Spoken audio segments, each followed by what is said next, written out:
सबक उम्विज़ कहानियाँ।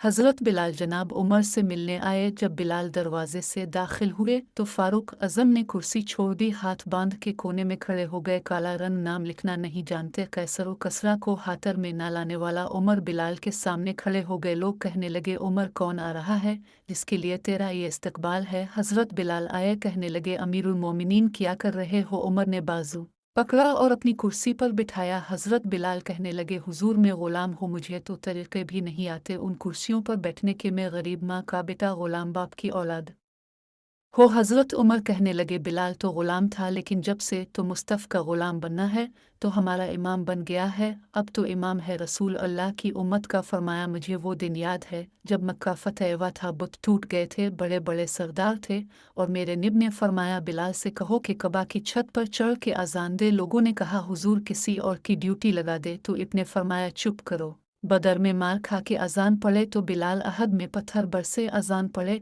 तो बिलाल, तपते सहराओं में पड़े पत्थर खा अजान पड़े तो बिलाल को बलाऊं। और आज अगर अल्लाह ने इज़्ज़त दी है तो मैं लोगों को देख के बिलाल को इज़्ज़त ना दो। फरमाया, कोई ऊपर नहीं चढ़ेगा। अबू बकर भी नीचे, उमर भी नीचे, उस्मान व अली, तलहा और ज़ुबैर भी नीचे। आज ये हबशी ग़ुलाम कबा की छत पर चढ़ेगा और मैं दुनिया को बताऊंगा कि इज़्ज़त इसी के पास होती है जो रसूल अल्लाह का ग़ुलाम बनता है।